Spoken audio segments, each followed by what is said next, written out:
Gold trusted gold buyers మీరు తాకట్టు పెట్టిన బంగారాన్ని విడిపించి ఈ రోజు ఉన్న మార్కెట్ ధరకు కొనబడను. సంక్రాంతి బరిలో ఇప్పుడు ప్రముఖంగా వినిపిస్తున్న సినిమా, తెలుగు సినిమా పెద్ద star cinema Manashankar Varaprasad. Megastar Chiranjeevi, victory Venkatesh కాంబినేషన్లో ఫ్యామిలీ జానర్లో తనదైన ముద్ర వేసిన అనిల్ రావుపూడి దర్శకత్వంలో ఈ సంక్రాంతికి మరోసారి తెలుగు ప్రేక్షకులను ఉర్రూతలూగించడానికి వస్తోంది మనశంకర్ వరప్రసాద్. మాట్లాడదాం. మనశంకర్ వరప్రసాద్ సినిమాకి సంబంధించి film critic, senior journalist Bharadwaja గారు మనతో ఉన్నారు. సార్ నమస్తే. నమస్తే అండి. సార్, మనశంకర్ వరప్రసాద్ సాంగ్ కూడా మొన్న రిలీజ్ అయింది. చాలా ట్రెమెండస్ రెస్పాన్స్ వచ్చింది. చాలా బాగా హీరోల పాట బయటకు వచ్చింది. ఇద్దరు హీరోలది చాలా బాగుంది. ప్రేక్షకులకి ఒక సినిమా ఎలా ఉండబోతుందనే ఒక ఏమంటారు ఒక తిండి ఆహారం తినే ముందు దాని వాసన ద్వారా కూడా కొంత పసిగడతారు కదా, అలాంటి ఒక మంచి స్మెల్లే, గుడ్ స్మెల్లే వచ్చింది. గుడ్ స్మెల్ యాక్చువల్గా ఈ సినిమాకి మీసాల పిల్ల పాట దగ్గర నుంచి మొదలైంది. అది ఇంకొంచెం దగ్గరకి వచ్చింది. నిన్న సాంగ్ రిలీజ్ వచ్చినటువంటి వెంకటేష్, అలాగే వెంకటేష్తో కలిసి చిరంజీవి గారు. అవును, బహుశా నాకు తెలిసి వాళ్ళిద్దరూ కలిసి నటించిన సినిమా ఇప్పటి వరకు లేదు. ఇదే ఫస్ట్ సినిమా. ఇంతకుముందు 2-3 సందర్భాల్లో ఈ చర్చ వచ్చింది. వాళ్ళిద్దరితో సినిమా చేయాలి అనేటువంటి ఒక కోరిక రామానాయుడు గారు ఒకసారి ఎప్పుడో వ్యక్తం చేశాడు, కానీ ఓకే, అది ఆచరణలోకి రాలేదు. అంటే మల్టీ స్టారర్స్ మనకి అరుదైపోయినటువంటి సందర్భంలో ఈ సినిమా ఇప్పుడు ఒక కొత్త ఏరియాని ఓపెన్ చేసింది. అవును, అందుకని ఈ సినిమాకి సంబంధించి ప్రధానంగా యాక్షన్ ఎపిసోడ్ కూడా బలంగానే ఉంటుంది ఈ సినిమాలో. అవును, ఉంటూ దాంతోపాటు ఒక ఫ్యామిలీ కాన్ఫ్లిక్ట్ కూడా ఉంటుంది. ఓకే, ఈ ఫ్యామిలీ కాన్ఫ్లిక్ట్ ఏరియాలో వెంకటేష్ క్యారెక్టర్ కీలకం కాబోతోంది కథలో. ఓకే, ఇది ఒక రకంగా వింటేజ్ హీరోలతో ఒక రొమాంటిక్ లవ్ స్టోరీ లాంటి సినిమానే ఇది దాదాపుగా. ఓకే, అంటే ఏదో ఒక అభిప్రాయ భేదంతో పక్కకి జరిగి వెళ్ళిపోయినటువంటి హీరోయిన్ని తిరిగి ట్రాక్లోకి తీసుకురావడం కోసం పడేటువంటి తిప్పలు, ఆ గందరగోళం చిరంజీవి క్యారెక్టర్లో ఒక ఎంటర్టైన్మెంట్ని క్రియేట్ చేస్తుంది. అదే టైంలో పోటీగా వచ్చేటువంటి క్యారెక్టర్లో వెంకటేష్ కనిపించబోతున్నాడు. ఓకే, ఇలా వాళ్ళిద్దరి మధ్య స్నేహంతో కూడినటువంటి స్పర్ధ నడవటం, ఇవన్నీ కలగలిసి సినిమాని ఒక బలమైనటువంటి ఎంటర్టైన్మెంట్ వాతావరణాన్ని అయితే కల్పిస్తోంది ఓకే కథ నుంచి. అలాగే నయనతార క్యారెక్టరు, ఇవన్నీ కలిసి సినిమాని ఒక కొత్త వాతావరణంలోకి తీసుకెళ్తుంది అనేది డైరెక్టర్ గారి బలమైన నమ్మకం. అవును, ఆ నమ్మకము, అలాగే చిరంజీవి ఈ సినిమాని నమ్మాడు. అనిల్ రావుపూడి ప్రతి సంక్రాంతికి ఒక సూపర్ హిట్ కొడుతున్నాడు. అయితే అదే ఈసారి కూడా రిపీట్ కావాలి, అవుతుంది అనే నమ్మకం. ఈసారి కూడా రిపీట్ అయ్యే అవకాశాలు ఎక్కువ ఉన్నాయి. అవును, ఆ నమ్మకంతో ఈ ప్రాజెక్టు ఆయనకు అప్పచెప్పడం జరిగింది. అలా తన భుజాల మీద పెట్టినటువంటి బాధ్యతని తాను సక్రమంగానే నిర్వర్తించినట్టుగా ఆయన చెప్తున్నాడు. ఓకే, సినిమాని డే 1 నుంచి ప్రచారం కూడా చేస్తున్నాడు ఆయన. షూటింగు, అవునవును, ప్రచారం రెండు ప్యారలల్ గా. మొన్న కూడా ఎక్కడో వంటల ప్రోగ్రామ్ లో కూడా పాల్గొన్నాడు అనిల్ రావుపూడి. ప్రెస్ మీట్ పెట్టాడు. అవును, అంటే సినిమా ప్రమోషన్ తన బాధ్యతగా ప్రతి పాటకి, ప్రతి క్యారెక్టర్, అంటే షూటింగ్కి వస్తున్నటువంటి ప్రతి క్యారెక్టర్కి ఒక ప్రోమో రిలీజ్ చేసి, అంటే ఇంకోటి సార్, ప్రతి సినిమాలో ఒక వెరైటీ సింగర్తో ఒక వెరైటీ పాట పాడిస్తున్నాడు అనిల్ రావుపూడి. ఈ ప్రయోగం కూడా చాలా బాగా సక్సెస్ అవుతుంది. లాస్ట్ సినిమాలో మన మాత మ్యూజిక్ రమణ గోగుల్తో ఒక పాట పాడించినట్లు ఈసారి ఇక్కడ ఉదిత్ నారాయణతో మీసాల పిల్ల సాంగ్ కూడా పాడించాడు. సో ఇది కూడా బాగా పబ్లిసిటీ అయింది సినిమాకు. ఈ పాట, దీని ప్రోమో, ఇది కొంచెం వైరల్ అవ్వడంతో ఇది కూడా చాలా కలిసి వచ్చే అంశంగానే మనం. అవును, మ్యూజికల్గా కూడా భీమ్స్ సినిమాకి బలంగా నిలబడ్డాడు లాస్ట్ టైం లాగానే. అవును, అయితే నిన్న బయటకు వచ్చినటువంటి వీళ్ళిద్దరి పాటకి సంబంధించి కొంత మిక్స్డ్ రెస్పాన్సే ఉంది ఆడియన్స్ నుంచి. ఓకే, అంటే కొంచెం రొటీన్గా ఉంది పాట అనేది. అలాగే సినిమాలో ఎలా ఉండబోతోంది అనేది ఇది థియేట్రికల్గా చూడాల్సినటువంటి పాట. అవునవునవును, సాంగ్ వేరు, సినిమాలో దృశ్యం, సినిమాలో దాని ప్లేస్మెంట్, అవును, ఏ లొకేషన్లో చేశారు, ఎట్లా చేశారు, అవన్నీ కలిసి కలిస్తే వేరే ఇంకా క్రియేట్ చేస్తాయి. అవును, ఇంకా రిచ్గా మారే ఇది అవకాశం ఉంటుంది. డెఫినెట్గా ఉంటుంది. నిన్న వచ్చిన రెస్పాన్స్ అనేది కొలబద్ద కాదు. అవును, అంటే జనాల్లో చాలా అంచనాలు ఉన్నాయి ఈ సినిమాకి సంబంధించి. అవునండి, ఎందుకంటే ఈ చిరంజీవి గారు అంటే పెద్ద ఫ్యాన్ ఫాలోయింగ్ ఉంది. అలాగే వెంకటేష్ గారికి, అనిల్ రావుపూడి గారికి ఫ్యామిలీ సెక్షన్స్లో మంచి ఫ్యాన్స్ ఉన్నారు. సో వీళ్ళిద్దరూ మిక్స్ అయితే అది ఒక పెద్ద ప్రవాహం అయిపోతుంది. వాస్తవంగా సినిమా మంచిగా ఉంటే మాత్రం అది ఎక్కడ ఆగదు అది. దానికి సంబంధించి ఆ మిక్స్డ్ రెస్పాన్స్ రావడానికి కారణం ఎక్స్పెక్టేషన్స్ చాలా హైగా ఉండటం. ఈ హై ఎమోషన్స్ని థియేటర్లోకి వెళ్ళిన తర్వాత సాటిస్ఫై చేయగలను అని ఆయన చెప్తున్నాడు కాన్ఫిడెంట్. అవును, అనిల్ రావిపూడి. అవును, కాబట్టి ఈ సినిమా మీద కూడా హోప్స్ ఉన్నాయి. అలాగే ఈ రెండు సినిమాలు పరస్పరం సహకరించుకుంటూ ముందుకు వెళ్ళాలి అనేటువంటి ఒక రాజాసాబు, మనశంకర వరప్రసాద్. అవునవును, రాజాసాబు, మనశంకర్ వరప్రసాద్ గారు ఈ రెండు సినిమాలని నెమ్మదిగా జనంలో కలిసి పుష్ చేయాలనేటువంటి ఒక స్కీమ్లోకి వచ్చారు వాళ్ళు. ఇది మంచి వాతావరణం. చిరంజీవి గారికి ఎంటర్టైనింగ్ హీరోయిజం అనేది ఆయన చాలా అద్భుతంగా నడపగలడు అనే దానికి చాలా సినిమాలు ఉన్నాయి, దొంగమూడు ఇలాంటివి. అవును, ఆయన ఆ ఏరియాలో చాలా అద్భుతంగా నటించగలడు. అందుకని చాలా ఎక్స్పెక్టేషన్స్ ఉన్నాయి. గతంలో ఆయన లాస్ట్ హిట్ సినిమా కూడా అదే ఏరియాలో వచ్చింది. అవును, వాల్తేరు వీరయ్య కూడా. అందులో ఆయన క్యారెక్టర్ ఎంటర్టైనింగ్ హీరోయిజం మీద నడిచే క్యారెక్టర్. అవును, అందుకని ఈసారి కూడా ఆయన చాలా పెద్ద విజయం సాధించబోతున్నాడు. అది సంక్రాంతికే వచ్చింది. అవును, మళ్ళీ ఈ సంక్రాంతికి ఆయన అదే జానర్లో సినిమా చేస్తూ దాంతో పాటు ఫ్యామిలీ ఆడియన్స్ని పట్టుకునేటువంటి కంటెంట్తో వస్తున్నాడు. ఇది కీలకం కాబోతోంది. అందుకని ఈ సినిమా మీద కూడా ఎక్స్పెక్టేషన్స్ ఉన్నాయి బలంగా. కాకపోతే దీనికి రాజాసాబ్కి ఉన్నటువంటి వేరియేషన్ ఏంటంటే అది పాన్ ఇండియా సినిమా, ఇది లోకల్ మార్కెట్ సినిమా. కాబట్టి వసూళ్లకు సంబంధించినటువంటి గొడవ లేదు, పోటీ కూడా లేదు, పోటీ లేదు. అవును, సో కాబట్టి ఫ్యాన్స్ ఎవరు ఇక్కడ కాంపిటీషన్ ఫీల్ అవ్వాల్సిన అవసరం లేదు. అప్పుడు కూడా అంటే వాల్తేరు వీరయ్య హిట్ కొట్టిన సందర్భంలో కూడా చిరంజీవి గారు రవితేజతో కలిసి వచ్చాడు అప్పుడు. అవును, ఈసారి వెంకటేష్తో కలిసి వస్తున్నాడు. అవును, అప్పుడు బాలకృష్ణ గారి సోలో సినిమా అవతల. అవును, ఇప్పుడు ప్రభాస్ సోలో సినిమా. ఇలాంటి రకరకాల పోలికలు పట్టుకొచ్చి సోషల్ మీడియాలో అవును ఈ సినిమా మీద ఒక నెగిటివ్ ఇంపాక్ట్ పడేలాంటి అభిప్రాయం క్రియేట్ చేయటం కోసం ఒక రచ్చ జరుగుతోంది. అవును, దీన్ని వ్యతిరేకిస్తూ కొంత మాట్లాడే ప్రయత్నం చేస్తున్నాడు ఆయన. అవును, అంటే మనం ఈ టైంలో సినిమాలు బ్యాడ్ చేసుకోవద్దు.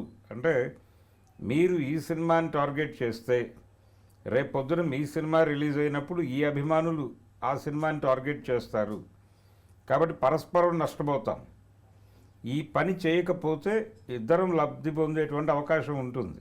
అవును, మనం లాభం పొందేదాన్ని ఆలోచిద్దాం అంతే తప్ప మనల్ని మనం నష్టపరుచుకోవద్దు అనేది కొంచెం కాన్షియస్గా మాట్లాడుతున్నారు ఈ మధ్య. అవును, అది పర్టికులర్గా అఖండ తాండవం దగ్గర నుంచి మొదలైంది ఆ ట్రెండ్. అవును, మొదలై ఇప్పుడు అనిల్ రావిపూడి అలాగే ప్రభాస్ వీళ్ళిద్దరూ కొంత మంచి వాతావరణాన్ని అయితే క్రియేట్ చేయగలిగారు. అవును, ఈ వాతావరణంలో ఈ రెండు సినిమాలు సంక్రాంతికి పోటీ పడతాయి. లోకల్ మార్కెట్లో ఎవరు గొప్ప అనేది ఎట్లాగూ క్యాల్కులేషన్స్ వస్తాయి. అవును, అంటే చిరంజీవి తన మార్క్ నిలబెట్టుకున్నాడా అనేది. అవును, అంటే 300 నుంచి 500 కోట్ల టార్గెట్ ఉంది దానికి. ఆ మార్క్ రీచ్ అవుతాడా అనేది చూడాలి. ఆయనకి 1000 కోట్ల క్లబ్లోకి చేరతాడా అనే టార్గెట్ ఉంది ప్రభాస్కి. అవును, అలాగే లోకల్ మార్కెట్లో వాళ్ళేం సాధించారు వీళ్ళేం సాధించారు అనేది కూడా ఇక్కడ కొలత ఉంటుంది. అవును, మనకి సంక్రాంతి అనగానే కోడి పందాలు గుర్తొస్తాయి. అవును, కోనసీమ కోడి పందాలు, అలాగే పతంగుల పందాలు, ఇవన్నీ ఎలాగో అలాగే ఇది కూడా ఎడ్ల పందాలు జరుగుతాయి కొన్ని. అవునండి, బండిలాగుడు పోటీలు, ఎడ్ల పందాలు, అవునవును, బండలు మోసే అవును జరుగుతాయి. అవును, అవును, ఆ పోటీల్లో సినిమా పందాలు కూడా ఒకటి. ఈ సినిమా పందాల్లో ఎవరు గెలుస్తారు అనేది కూడా కీలకమే. సో దీని మీద ఏమన్నా బెట్టింగ్లు కూడా స్టార్ట్ అయ్యాయంటారా? అయి ఉండొచ్చు. ఓకే, ఏ సినిమా ఎంత కలెక్ట్ చేస్తుంది అనే దాని మీద, ఏది ఏ మార్క్ క్రియేట్ చేస్తుంది, లోకల్ మార్కెట్లో ఎవరిది పై చేయి కాబోతోంది. ఓహో, ఈ ఫ్యాన్స్ వార్. ఫ్యాన్ వార్ ఉంటుంది ఖచ్చితంగా. ఓకే. ఫ్యాన్ వార్ మాత్రమే కాదు, మ్మ్. సాధారణ ప్రేక్షకుల మధ్య జరుగుతాయి ఈ బెట్టింగ్స్. ఓకే, మౌత్ పబ్లిసిటీ జరగడం వేరు, మీరు అన్నట్లు ఫ్యాన్ వార్ జరగడం వేరు. ఫ్యాన్ వార్ ఆల్రెడీ నడిచింది, అది అయిపోయింది, ఆ గొడవ కాదు. మ్మ్. ఆ గొడవ కంటే కూడా సెలబ్రేషన్లో భాగంగా, పండగ సెలబ్రేషన్లో భాగంగా ఇది కూడా పోటీ ఒక పందెంలోకి వస్తుంది. కాదు సార్, ఇప్పుడు ఈ సినిమాలో మనశంకర్ వరప్రసాద్లో వెంకటేష్ క్యారెక్టర్ ఎలా ఉండబోతుంది, చిరంజీవి క్యారెక్టర్ ఎలా ఉండబోతుంది? అంటే ఎవరు పై చేయి సాధిస్తారనే అంచనాలు వేసుకుంటున్నారా ఫ్యాన్స్ ఏమన్నా? అంటే చిరంజీవి గారిలో కొన్ని ప్లస్లు ఉన్నాయి. ఓకే. ఆ ప్లస్లు అవి ఎవరు రీప్లేస్ చేయగలిగినవి కాదు. డాన్స్ ఆయన కావచ్చు, అద్భుతమైనటువంటి డాన్సర్, నటన కావచ్చు, నటన, అలాగే ఆయనకి ఎంటర్టైనింగ్ హీరోయిజం చేయటం అంటే చాలా ఇష్టం. అవును. అందుకని ఆ ఏరియాలో తను స్ట్రాంగ్ కాబట్టి ఆయనకు అనువైన క్యారెక్టర్ దొరికితే చెలరేగిపోతాడు. అవును. అలా చెలరేగిపోవడానికి అవకాశం కల్పించే క్యారెక్టర్ని క్రియేట్ చేశారు ఈ సినిమాలో. మ్హూ. అందుకని చిరంజీవి అప్పుడు రవితేజ ఎలాంటి సపోర్ట్ ఇచ్చాడు, దాన్ని మించినటువంటి సపోర్ట్ ఇస్తాడు వెంకటేష్. అవును. వీళ్ళిద్దరి మధ్య ఒక పోటీ, అలాగే స్నేహం రెండు ఉంటాయి సినిమాలోనే, అవును. ఈ రెండు క్యారెక్టర్ల మధ్య. ఎందుకంటే మెగా ఫ్యాన్స్ ఎట్లాంటి వాళ్ళు అంటే, ఈవెన్ మన జూనియర్ ఎన్టీఆర్ మనోడు రచించిన రాజమౌళి సినిమా ఉంది కదా చరణ్, దాంట్లో ఎవరు ఎక్కువసేపు కనపడ్డారు, ఒక నిమిషం అట్లా అంటే నిమిషాలు సెకండ్లు కూడా లెక్కేసినంత హార్డ్ కోర్ ఫ్యాన్స్ ఉన్నారు. సో ఈ సినిమాలో అట్లాంటి గొడవ అయితే ఏముండదు కదా. ఐ మీన్ అటువంటిదే ఉండదు. అన్నట్టుగా అది చిరంజీవి సినిమానే. చిరంజీవి సినిమానే. చిరంజీవితో అనిల్ రావిపూడి చేస్తున్నటువంటి సినిమా. దానిలో వెంకటేష్ అంతే అంతే గెస్ట్ పాత్రలో, ఐ మీన్ అతిథి పాత్ర లాగా కాకుండా ఇంకొంచెం లెంగ్దీగా ఉంటుంది. స్నేహము స్పర్ధ రెండు కొనసాగే క్యారెక్టర్ చిరంజీవితో. ఓకే.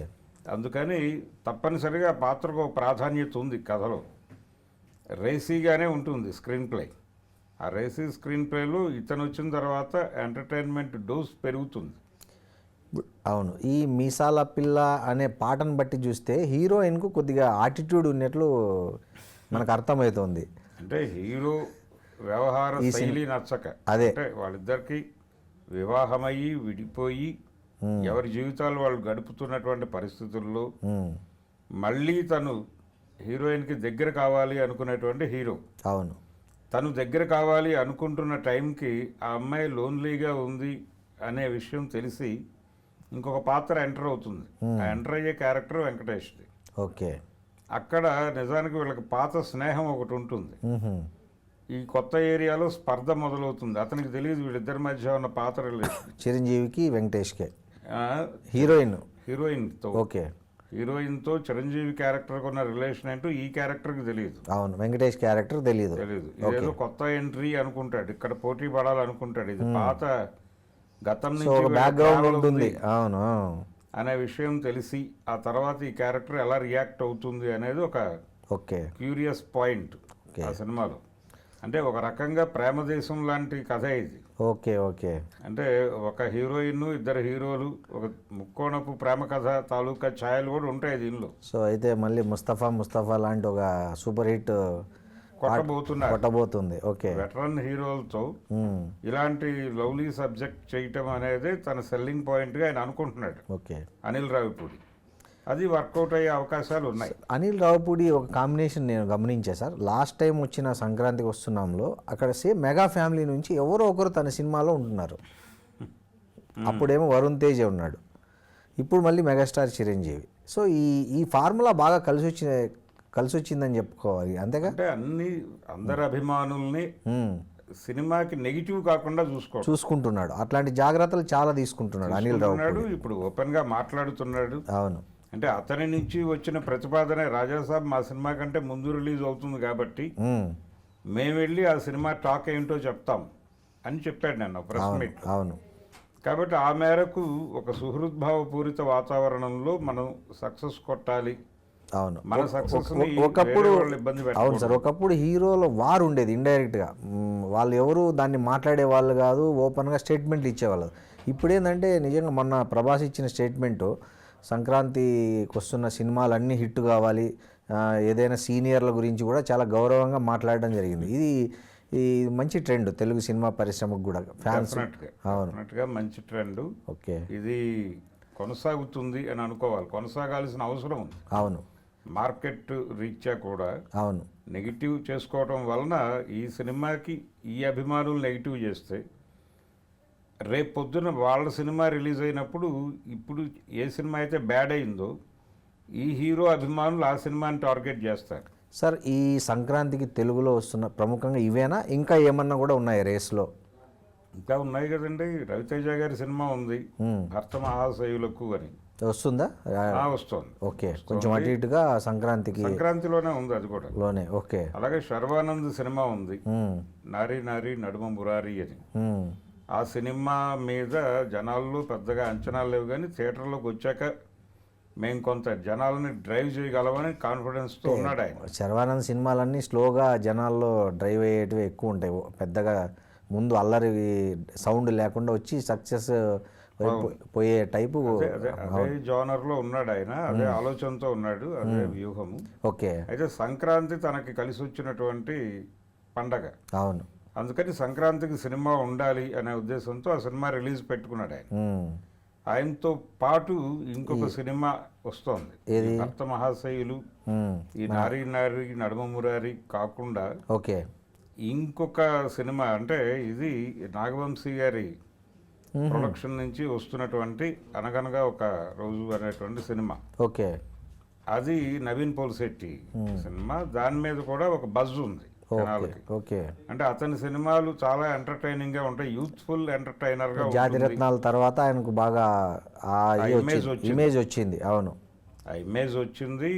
నిజానికి అంతకు ముందు సినిమాల్లో కూడా అతనికి ఒక పేరు వచ్చింది. అవును, అంటే డైరెక్టర్గా కూడా అతనికి ఒక ఇమేజ్ ఉంది. అవును, నవీన్ పోల్శెట్టి మంచి క్రియేటర్ అనేటువంటి ఒక అభిప్రాయం యూత్లో ఉంది. అవును, అందుకని దాన్ని ప్రధానమైన అమ్మకపు వ్యవహారంగా మార్చి ఈ సినిమాని చేశారు. సో ఈ సినిమా మీద కాన్ఫిడెన్స్ ఉంది, పైగా త్రివిక్రమ్ గారి గైడెన్స్ ఉంది అవును ఈ ప్రాజెక్ట్కి. అందుకని ఇవన్నీ కలిసి ఈ సినిమాని కొంచెం క్యూరియస్గా మార్చాయి. కంపారిటివ్గా చివరిలో ఉన్న సినిమా నారీ నారీ నడుము మురారి, కానీ జనాలు ఆల్రెడీ మాట్లాడుకుంటున్న సినిమా ఇది. ఏది, రాజాసాబు తర్వాత చిరంజీవి గారి మనశంకర వరప్రసాద్. ఈ రెండు సినిమాలతో పాటు కంపారిటివ్గా ప్రజల చర్చలో ఉన్న సినిమా ఇది కూడా. అవును, నవీన్ పోల్శెట్టి సినిమా కూడా. అయితే తర్వాత పొజిషన్లోనే రవితేజ గారు ఉన్నారు, ఎందుకంటే ఆయన వరుస వైఫల్యాల్లో ఉన్నాడు. అవును, ఈ సినిమా ద్వారా తనని తాను నిలబెట్టుకోవాలనే ప్రయత్నంలో ఉన్నాడు ఆయన. ఏమన్నా మార్చుకున్నాడా తన కథల ఎంపిక? ధోరణి మార్చుకున్నాడు. ఓకే, ధోరణి మార్చుకున్నాడు, యాక్షన్ ఓరియంటేషను. అలాగే ఆయన టైగర్ నాగేశ్వరరావు చరిత్ర, అది డిఫరెంట్ సినిమా అనుకున్నాడు, కానీ అది తెర మీద ఆవిష్కరించిన తీరు బాగాలేకపోవడంతో అది ఆశించిన ఫలితాన్ని ఇవ్వలేదు. తను కూడా చాలా డిసప్పాయింట్ అయ్యాడు.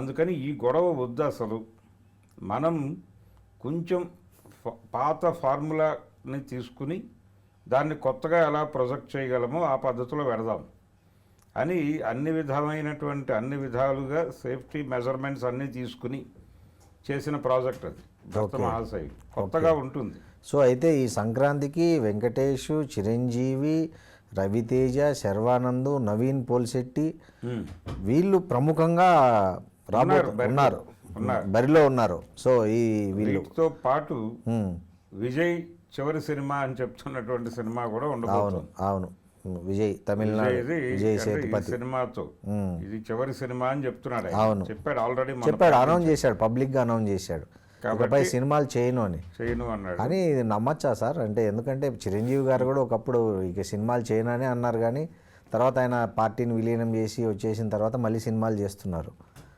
అంటే ఆ ఏరియా వదిలిపెట్టాక సినిమాలు చేస్తున్నారు. అవును, ఆ ఏరియాలో ఉంటూ చేయరు అనేది క్లారిటీ. అలా అని ఏం లేదండి. అంటే రాజకీయాల్లోకి వెళ్ళిన తర్వాత సినిమాలు చేయకూడదని ఏం సినిమాలు లేదు. చేయకూడదు అని ఏం లేదు. మన శుభ్రంగా పవన్ కళ్యాణ్ గారు చేస్తున్నారు కదా డిప్యూటీ సీఎంగా ఉండి. ఒక్క ఎంజి రామచంద్రన్ ఒక్కడే చేయలేదు. ఉమ్, తను సీరియస్గా రాజకీయాల్లోకి వెళ్ళిపోయిన తర్వాత, ఉమ్, అంటే పొలిటికల్ పార్టీ తాను పెట్టిన తర్వాత, డిఎంకేలో ఉండగా చేసేవాడు. అవును ఏడీఎంకే పెట్టిన తర్వాత ఆయన సినిమాలు మానేశాడు. అవును రిక్షాకారన్ సినిమాతో ముగింపు పలికాడు దాన్ని. ఓకే. కానీ రామారావు గారు అలా చేయలే. అవును ఆయన ఆయన చాలా రాజకీయాలు సినిమాలు రెండు ప్యారలల్గా నడిపాడు. అవును దాన్ని పవన్ కళ్యాణ్ కొనసాగిస్తున్నాడు. అవును ఒక రకంగా బాలకృష్ణ గారు ఆయన రాజకీయాల్లోనూ సినిమాలోనూ కూడా ఉన్నాడు. అవును అలా ఎవరి పద్ధతిలో వాళ్ళు వెళ్తున్నారు. రాజకీయాల్లో ఉంటే సినిమాలు వదిలేయాలి అనేది ఏమీ కాదు. అవును. సో అది కొనసాగుతుంది ఆ ట్రెండ్, అది ఇబ్బంది కాదు. సో మీరు మీకు ఇప్పటి వరకు మీకు అర్థమైన దాని ప్రకారం ఈ సంక్రాంతికి ప్రేక్షకులను అలరించబోతున్న బెస్ట్ టాప్ 5 ఏ ఉండబోతున్నాయి సార్ తెలుగు ప్రేక్షకుల్ని నేను అనేది? అంటే వరుస పెట్టాలంటే చివరి నుంచి మొదలు పెడదామండి. ఓకే. చివరి సినిమా అనేది ప్రస్తుతానికి కనిపిస్తున్న దీని ప్రకారం చూస్తే శర్వానంద్ సినిమానే. ఓకే. నారి నారి నడుమూరారి చివరిలో ఉంది. ఓకే. అది ఎలా పుష్ అవుతుంది అనేది చూడాలి, తెలీదు. థియేటర్లో వచ్చాక కానీ తర్వాత ప్లేస్లోనే రవితేజ ఉన్నాడు, భర్త మహాశయులు. అది కూడా ఎటువంటి అంచనాలు లేవు. థియేటర్లో సినిమా పడిన తర్వాత మౌత్ టాక్తో రైజ్ అవ్వాల్సిన సినిమా అది కూడా రవితేజ ఉన్నప్పటికీ. అవును. కాబట్టి తనని తాను తిరిగి నిలబెట్టుకునే సినిమాగా భావిస్తున్నాడు ఆయన. అవును. అది చూడాలి. దాని తర్వాత పొజిషన్లో నవీన్ పోలిశెట్టి సినిమా ఉంది. కంపారిటివ్గా రవితేజ కంటే చిన్న హీరో అయినప్పటికీ ముందు వరుసలో ఉన్నాడు నవీన్ పోలిశెట్టి. ఉండే అవకాశం ఉంది, ఉన్నాడు కూడా మార్కెట్ వైజ్ చూస్తే. అంటే ఆ సినిమాకు ఉన్నటువంటి బజ్ ప్రకారం చూస్తే అది ఉంది, 3వ ప్లేస్లో ఉంది. అది 4, అది 5 అనుకుంటే. అవును. దాని ముందు స్థానంలోనే చిరంజీవి గారి సినిమా నిలబడుతుంది వసూళ్ల పరంగా. అది పాన్ ఇండియా సినిమా. అవును. రాజాసాబ్. అవును. కాబట్టి దీన్ని జతలో పోల్చలేం. అవును. అది సపరేటే కానీ దానితో దీనికి ఒక ఏరియాలో పోటీ ఉంది. అంటే తెలుగు రాష్ట్రాలలోనూ అలాగే కర్ణాటకలో కూడా. అవును. కర్ణాటక, తెలంగాణ, ఆంధ్ర, ఓవర్సీస్ ఈ ప్రాంతాల్లో ఈ సినిమాకి ఆ సినిమాకి వసూళ్లలో పోటీ ఉండబోతోంది. ఓకే. అనేది కీలకం. అయితే ఈ సినిమా కొంచెం ముందంజలో ఉంటుంది అని వాళ్ళే అనేస్తున్నారు. రాజాసాబ్ టీమే అంటోంది. ఓకే. ఓకే. ఇది మనశంకర్ వరప్రసాద్ గారు లీడ్ తీసుకునే అవకాశం ఉంది సంక్రాంతి సినిమాల్లో తెలుగులో అని వాళ్లే చెప్తున్నారు. సీనియర్లే అన్నారు ప్రభాస్ ఆ మాట కన్నడంలో, మారుతి కూడా అన్నాడు. అవును. సో అది ఉంది. కాబట్టి ప్రస్తుతానికి ఇది మొదట చిరంజీవి గారి సినిమా, తర్వాత ప్రభాస్ సినిమా అని చెప్తున్నారు. కానీ ఓవరాల్ మార్కెట్ దృష్టిలో చూస్తే, అంటే ఆ ప్రాజెక్టు మీద వచ్చిన డబ్బులు అనే యాంగిల్లో చూస్తే అది మొదటికి వెళ్ళే అవకాశం ఉంది రాజాసాబ్. ఓకే. లోకల్ మార్కెట్కి వస్తే ఇది ముందుకు వెళ్ళే అవకాశం ఉంది. ఓకే.